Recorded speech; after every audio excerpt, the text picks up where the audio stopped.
Applewood Grove is one of those quaint rural neighborhoods that sprung up just after the war. The sort of place white picket fences breed overnight and city folk go to raise a family. As 1960 arrived, so did the Johnsons and the Carters. Soon they were united not only by next-door neighborness but also a shared, unspoken, feeling of loss for leaving city life behind. They lived a couple of miles outside of Applewood Grove, and with 0 children nearer than a car ride, Monica Johnson, a vibrant 13-year-old with long blonde hair, and Oliver Carter, her 8-year-old next-door neighbor with raven black hair he kept in a ponytail, soon became inseparable. And although they were never issued with badges labeled babysitter and babysat, Monica set rules like a kind babysitter might.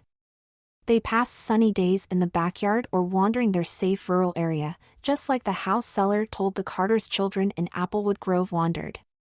On rainy days they retreated to Monica or Oliver's house and did chores together as if playing a game. "You boys are lucky," Monica often said as they worked side by side. "Dads teach sons fishing and football, mums teach us girls housework and cooking." Oliver would yuck and laugh every time Monica got to the fishing part. Most Saturday nights their parents entertained cocktail or dinner parties or a newfangled barbecue or similar. During such times Monica and Oliver retreated from the adult world into a world of board games, fluffy toys, homework, reading, and such like. Scary stories were Oliver's favorite, and, in the scariest parts, Monica would let him snuggle under her arm like a baby bird. One such evening, with laughter and clinking of glasses filtering up from downstairs, Monica suggested a new game to Oliver. It was the same game her school friends played on rainy days with their small sisters. But not having the luxury of any size sister, let alone a small one, she hoped Oliver might be her stand-in. He didn't hesitate. He realized Monica's attention would be centered on him. It almost sounded like a too-good-to-be-true game. Their age difference meant she had a good selection of grown-out-ofs, and some would surely fit him perfectly. Monica let Oliver pick from her closet. She was surprised he chose school skirt, blouse, and knee-high white socks. Soon Oliver found himself transformed into a perfect doppelganger of schoolgirl Monica, albeit a younger and smaller one. "We could be sisters," Monica enthused. "I like this game," he said, smiling at his reflection and releasing his ponytail. He imagined them riding the school bus together. Being Monica felt even better than being with Monica. Oliver felt a sense of excitement and all warm inside when Monica combed his tangled hair into a neat center parting, especially when she said what nice hair he had. Testing his willingness to repeat the game, Monica mentioned plating it another time, or I could do space buns. "Space buns, like you have sometimes? Do I really have to wait? Can you do them now, Monica?" Oliver pleaded. "It's late, Oliver, next time I'll do them. I promise." "I'm not Oliver, call me Daphne." "Daphne? Like Daphne in the Mystery Princess's story?" Monica kissed his forehead. "Okay, my little princess Daphne." When he descended the stairs to showcase his new looks, it amused their parents. Oliver insisted, "To anyone who would listen, I'm Daphne." He brimmed with childish, innocent happiness when parents and guests alike pretended not to recognize him. Oliver loved the new game. "Time to change into your pajamas," Monica said softly as his bedtime neared. "Then I'll tell you a new story. Is it scary?" "Very," Monica warned. Daphne snuggled in under her arm. "Story first." From that night Oliver often insisted on being both addressed and dressed as Daphne during their indoor times. And when school friends complained how their little sisters soon tired of playing dress-up, Monica commiserated. She made sad faces in all the right places while hiding her delight at Oliver's tireless participation. And on weekdays after school, tea and snacks moved from kitchen to Monica's room, and when she returned after making their tea, Daphne would be waiting for her. By the time Monica reached 16, not much had changed. Oliver, now confident as Daphne, still badgered Monica for a dress-up game anytime they weren't actually playing one. It was one of his Oliver moments when Monica opened the invitation to a birthday party at school friend Clarissa's house. Oliver's eyes lit up with hope. He begged Monica to take Daphne. "No way, Oliver." Monica refused point blank. If just taking Daphne out of the house was too dangerous, then taking him to Clarissa's birthday party was madness and held the potential for social suicide. If her friends discovered Daphne's secret, they would tease mercilessly, and Monica would become a laughingstock at school. As the number of days leading up to Clarissa's birthday party reduced, so Oliver and Daphne's begging increased. "Please, Monica, just this once, I'll never ask for anything again, ever, I promise," Daphne begged, "and I will tidy your room, for a week, no, for a month, and I'll do all of your chores while you listen to music." Unlike Oliver, Daphne had not a shred of self-respect when he wanted something this bad. With a sigh, Monica relented on the morning of the party. Deep down she always knew she would passing Daphne off as her cousin would be exciting the way stroking a cobra would be exciting. 16-year-old girls and cobras have much in common, Monica thought. "On the condition you wear one of my corselettes, we have to hide every sign of Oliver," she insisted in the hope he would back out. Even when drying on the washing line, her corselettes terrified Oliver and Daphne for some reason. When Monica felt mean, she would lay one on her bed as she tidied her closet, threaten, "I'll put you in this corselet." When I finish doing this, he would plead for her not to, say he would not be able to breathe, say only sissies wear girls' underclothes. She would tease him to the edge of tears, then feel guilty and spoil him for the rest of the day. "Okay, I'll wear anything if I can come, Monica," Daphne eagerly agreed. "If you let me down at the party, I'll." Monica paused, unsure what to threaten. She knew even a hint that it was Oliver in a dress would mean she would be busted. And eagle-eyed girls of her age could detect the outline of a penis beneath pants and 10 overcoats. Monica felt certain a panty corselet could hide his penis perfectly. But saying he would wear it and wearing it were two very different things. Monica felt sure Oliver would back out when she handed it to him. She carefully held up several to him, as if gauging size, then selected the first one that her mom had bought for her the week before senior school. Never mind that, in the 1960s, a corselet was as much a part of uniform as a plaid pleated skirt or blue blouse at senior school. Never mind her mom saying wearing a panty corselet was the first step to womanhood, or saying it was the final barrier to unwanted attentions. 11-year-old Monica knew she needed no final barrier. No boy would even see her underwear, ever. And she hated her first corselet, from the tightness of it, to its suspenders and stockings, to the way it accentuated her chest. She hated everything about it. Nowadays she couldn't imagine going out not wearing her corselet beneath her clothes. Mom always checked she was decent, which meant wearing her foundations, then said, "Only a certain type of girl does that." And boys recognized those girls from 20 paces. Oliver gingerly took the corselet by one shoulder strap as if it might bite at any moment and closed the bathroom door. Monica was surprised he had gone that far. She was still hopeful Oliver would back out.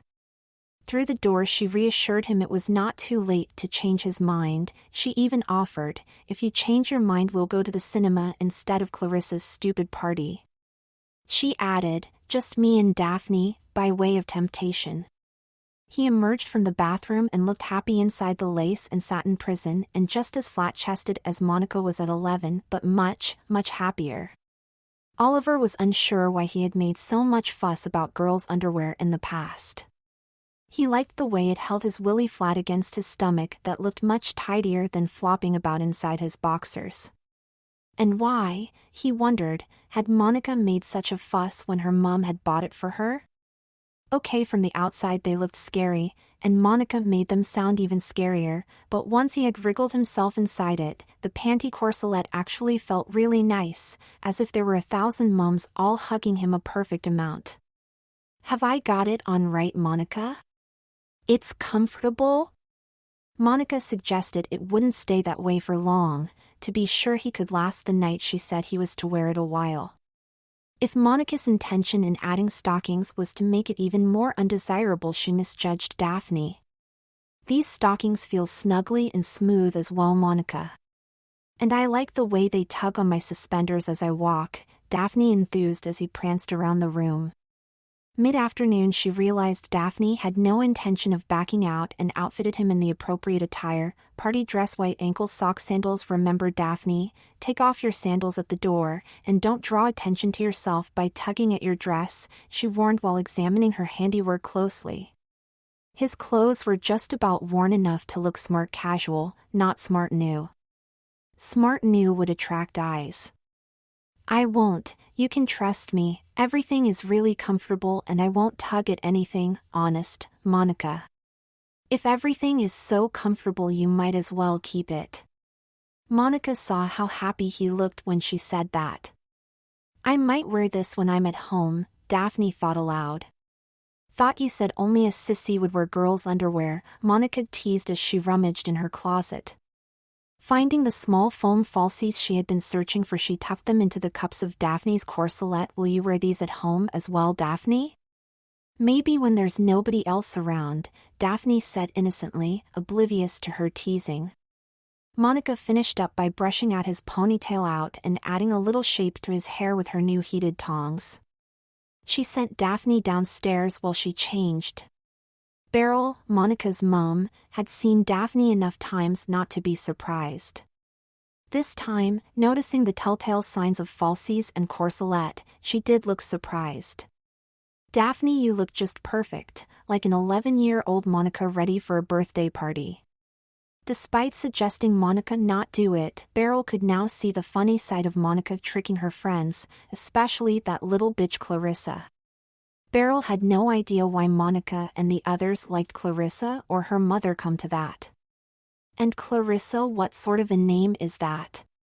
Beryl made a point of getting out of the car and holding Daphne's hand as they walked to the door. It's not too late to change your mind, young lady, Beryl offered. 16-year-olds can be mean, Daphne. Remember, you call me if they pick on you. I'll come right over. Daphne needed no saving, he was still of an age where danger is something only parents see. He embraced his role with gusto and felt eager to experience the world through Daphne's eyes. The party proved to be a revelation, a fleeting glimpse into a world no 11-year-old boy ever dreamed existed. To the 16-year-olds, Daphne was a child among young ladies. They smiled tolerantly as he danced and laughed along with them. Soon he felt a sense of calm at the party, a calmness he had only known before with Monica. It may have been Clarissa's birthday party, but the night also served as Daphne's debut. Monica watched Daphne closely for danger signs, her heart swelling with pride at what she had created. While other girls dressed up younger sisters, Monica had created Daphne. Her pride was tarnished, a little, with a tinge of sadness that Daphne would never again be hers and hers alone. On a quiet Saturday morning, as the end of summer break neared, Monica revealed news that would put their shared world behind them. The rural life was not for her parents. The Johnson family were moving back to the city. Her news struck Oliver like a bolt of lightning, leaving him reeling with a sense of loss. We'll still be friends, she reassured him. We can be pen pals. I'll write you every week. Not every day? It had been a boyishly empty closet with clothes just thrown in willy-nilly. Now Oliver looked through his carefully arranged, full to capacity, closet. Monica's going-away gift had been all her grown-out-ofs. Oliver took a break from organizing. I'll try on a uniform, he thought, then laughed to himself. Trying on implied he did not know if the freshly laundered and pressed uniform he laid out on the bed would fit. Oliver's mum, Angela, smiled when he walked in the kitchen. Morning, Daphne, hurry up and eat your breakfast or you'll be late for school. Yes, Mum, Daphne smiled as he ate his cereal. Mother and son played this game most mornings when his father left for work early. Angela looked at the clock. He really was in danger of missing the school bus. Hurry up and change, Daphne, or Oliver will miss the school bus. I'm going like this, Daphne teased. If you don't hurry up and change, I will send you like that, Angela teased right back. Saturdays they played a different game, once played with Monica, now with his mom. "Have you done all of your homework?" Angela teased. "Yes, Mum," Daphne answered using the same petulant tone Monica had used on her mom. In the 1960s, good mums trained their daughters to keep house. Angela played her part, and when she gave Daphne his list of cleaning chores she always mock-nagged, "For goodness sakes, Daphne. How many times must I tell you, cover your clean dress with a pinafore?" And Daphne always tried not to giggle. If his dad arrived home before he completed the list, his dad would chastise Angela for spoiling the boy, or he might say she was turning him into a sissy. That usually resulted in a hushed argument that often ended with Angela saying something along the lines of, "I don't see why you are jealous of Daphne." Then she would hug his father, they might kiss before she laughed and said, "Shall I find my jealous husband one of my dresses?" And his father would silence her with a kiss. He liked those days. Those days Daphne always stayed till bedtime. Sometimes, on those days, Daphne would sit in the back of the car and they would go for a drive. Once, during such a drive, his dad said, "No one knows us around here," and they all got out of the car and went into a cafe. And, that same once, Angela had kissed his dad before they got back in the car right there in the parking lot. Daphne gradually replaced Oliver to such an extent that one day his father insisted they take him to a doctor. Angela resisted, not going as far as admitting she rather liked having Daphne around, but close to that. She was always wary when defending Oliver's hobby. Dr. Percival Montgomery, a psychiatrist with 40 years' experience, said, "I am no fan of trendy, fashionable diagnoses in the field of psychiatry." Oliver's parents, his mom especially, felt reassured when he added, "Lots of children play these games, it is all perfectly harmless childish fun." Dr. Percival Montgomery stroked his beard, he looked at his watch. "Fantasies are like imaginary friends, just play along and he'll soon forget all about this Diane persona. Dear Monica, have not met the new neighbors yet, third one since you moved 2 years ago, can you believe that? Dad says your old house must be haunted or something. I don't think they, next door, have children, yet, Monica. I was spying on the movers like we used to spy on old Mrs. Gold across the road, remember that? No toys or anything, but they did take in a cot. You'll know more when I know more." Daphne was hunched over his writing pad thinking how to sound more grown-up to his pen pal. With a whole week worth of laundry hanging outside, his mom and dad both warned him to keep an eye on the weather before they went food shopping. "Send my love to Monica and remember rain showers are forecast," his mom said as she pulled her coat on. "And don't open the front door to anyone," his dad reminded, like he did every time he was left home alone. Not because opening it was dangerous, Applewood Grove was a lot of things, but dangerous it was not. Because, his dad always said, people will not understand like Mom and me. Now that you are a teenager, a different rule book applies, Oliver. Two things annoyed Oliver and Daphne. 1, he always said the exact same thing, as if Oliver, like old Mrs. Gold from across the road, had lost his short-term memory. 2, why had he never seen this rule book Dad referred to whenever it emphasized his point? And Dad sometimes called him Oliver when he was clearly Daphne, now who is forgetful like old Mrs. Gold? Daphne thought. And next time he thought of things that annoyed him, he would surely add that to the list. Daphne had been living in secret since Monica and her family moved back to the city, like Daphne was a skeleton in the Carter family closet. He laughed at thinking that. Newspapers often had stories about gay people coming out of the closet, like they were all stored in one gay closet waiting for their time. He giggled. Wondered if was there a closet for boys like him? And, if so, when would it be his turn to come out of it? He turned his attention back to letter writing, unsure what to write next. Daphne looked up. Storm clouds had replaced the blue sky. The first raindrops began splat, splat, splatting the patio. Daphne checked the front window to make sure next door's driveway was empty. Perfect, he said. Daphne seized the opportunity to dart out into the backyard wearing sundress and sandals like he did when the house next door had been empty. He loved the tug of the corselet's shoulder straps when reaching up to unpeg the dry laundry. Hi, a voice called out from across the fence, startling him from his task. Turning, he saw a new neighbor woman standing in her backyard, a part-filled basket of laundry cradled in her arms. Daphne froze mid-unpeg. "Hello there. I'm Barbara, your new neighbor," she called out as she moved nearer the fence, her voice warm and friendly. "Looks like we both nearly got caught in the rain, huh?"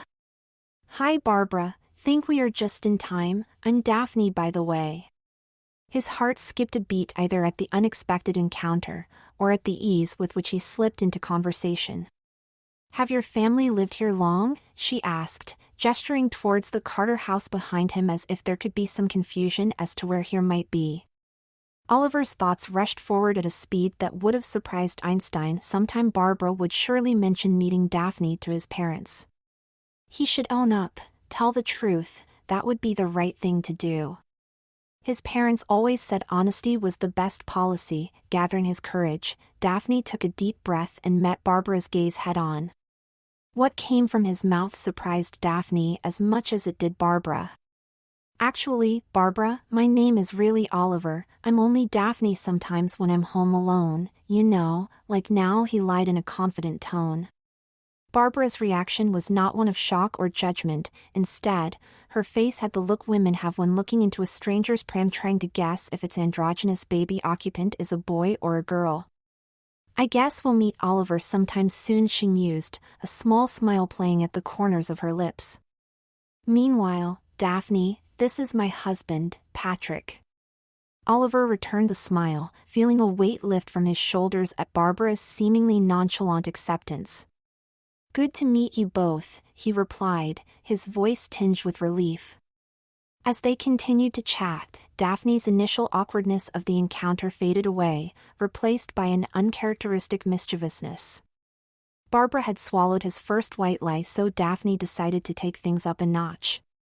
"Before you go, I need to say something. No one knows about me, Barbara, about Daphne, I mean." "Not even your parents?"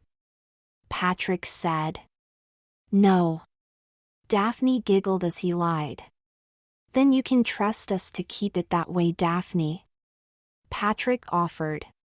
That moment Daphne learned how wrong his parents were when they said honesty is the best policy. Honesty might feel good, but lying felt so much better. And with the innocence of a 13-year-old novice liar, Daphne felt safe inside his lie. Other 13-year-olds do much worse, refusing to do homework, skipping lessons, rudeness, smoking, drinking. He paused, working on his mental list. His dad always said 3 things were enough to reinforce any point. Daphne's list of 5 items exampled overkill.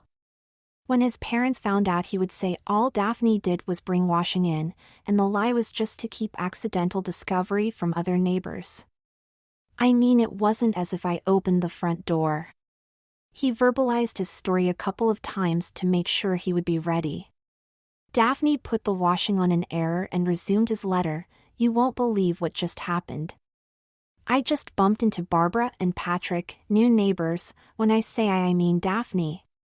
He wrote another 2 sides describing every little detail of the encounter, from Patrick wearing house slippers in the garden to Barbara's fashionable pageboy haircut that he was so jealous of.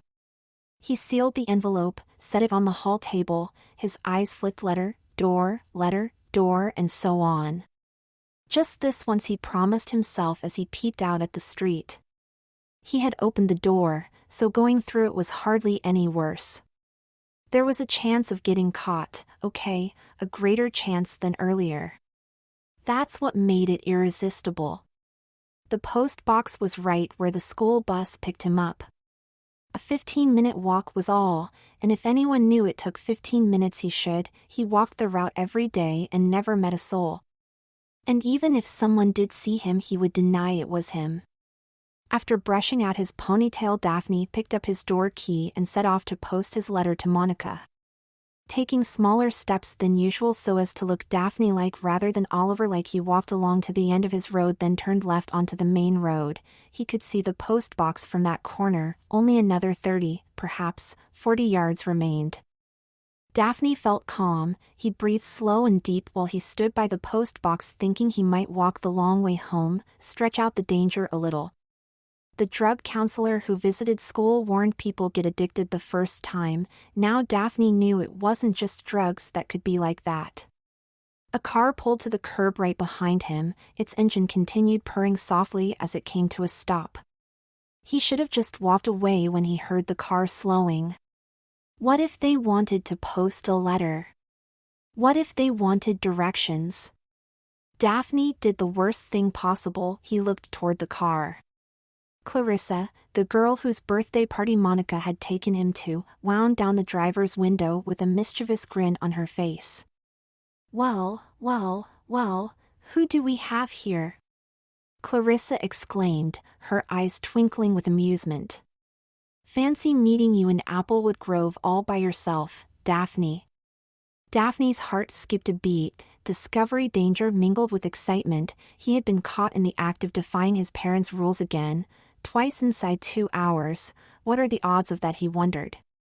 Clarissa patted the seat beside her, her smile widening. Come on, hop in, she urged, her tone playful yet inviting. I'll give you a ride home.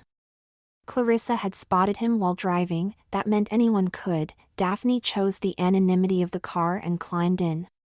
Before he could build up the courage to speak, Clarissa signaled and turned into his road. While driving, she talked in the way radio presenters talked, with a knowingness there wouldn't be a second person in the conversation. She talked lightheartedly, skipping seamlessly from birthday party to leaving school, then to her job. Daphne thought he would pass out when the car pulled onto the Carter driveway.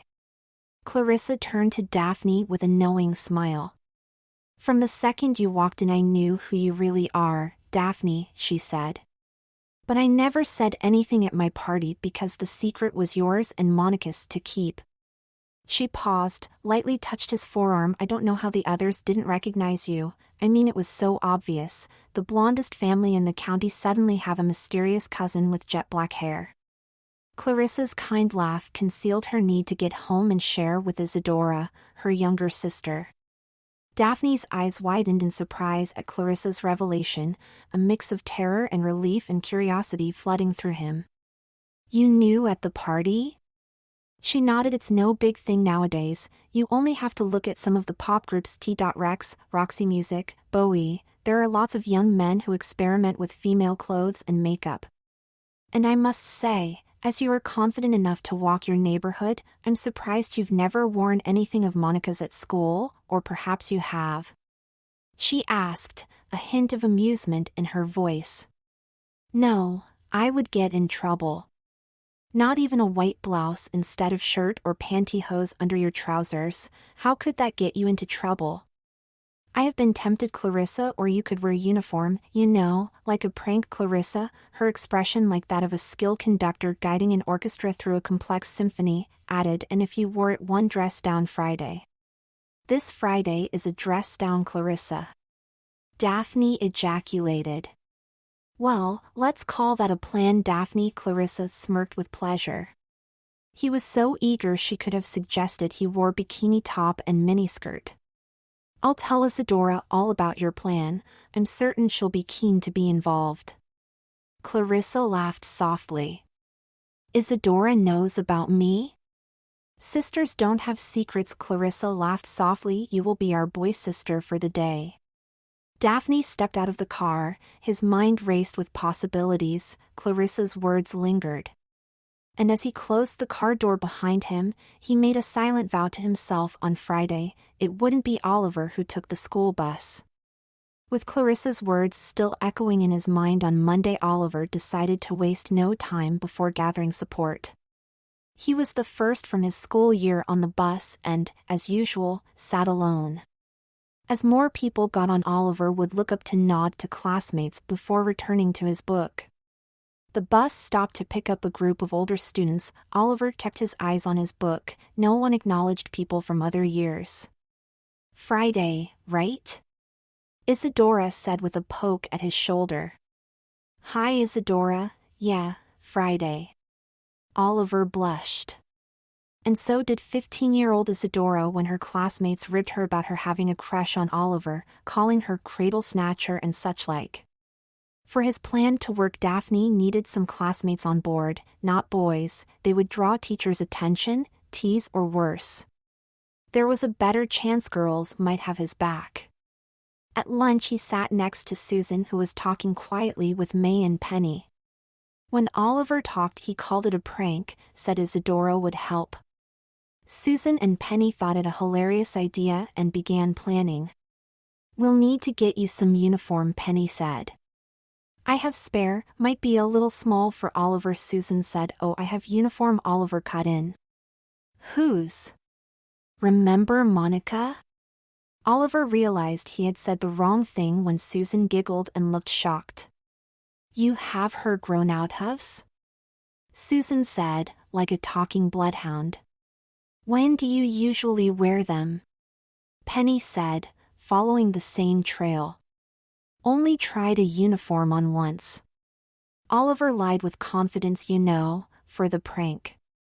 May stayed quiet. Susan and Penny glanced at each other, then resumed planning. She didn't speak until she had him alone. "Oliver, my cousin knows Clarissa and Isadora. They are not the sort of people you should trust," May said quietly and walked away.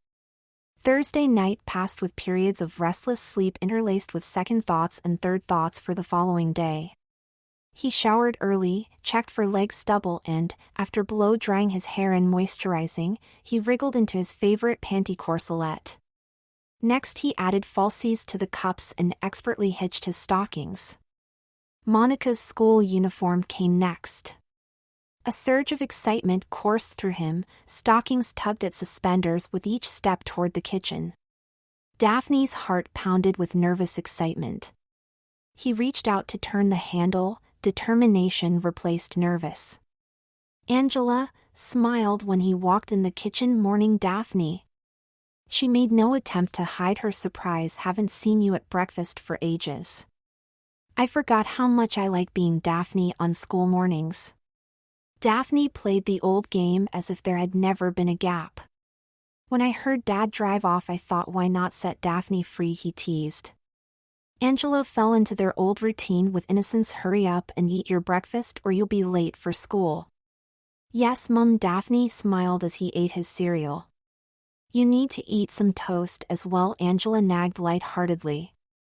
"Mom, I'm watching my figure," he said, mimicking girls in his class. Their banter had them both laughing. "Hurry up and change, Daphne, or Oliver will miss his school bus." "I'm going like this." Daphne tried to sound teasing, not testing. "And if you don't hurry up and change, I will send you like that." Angela teased right back. Closing the kitchen door behind him, Daphne smoothed down his skirt and, with a surge of excitement, took his Mary Janes from the shoe cupboard. With one last glance in the mirror to ensure that everything was just so, Oliver tiptoed across the hall and slipped out of the house, careful not to make a sound. Angela realized she couldn't hear Oliver moving around upstairs. She looked at the clock. It was late and she hadn't had her goodbye kiss. "Oliver, come down this second, you'll miss the school bus," she shouted up the stairs. The cool morning breeze brushed pleated skirt against stockinged legs as he made his way along the street. At the bus stop, Oliver's heart raced with a nervous excitement. He quietly chanted, "You can do this, you can do this."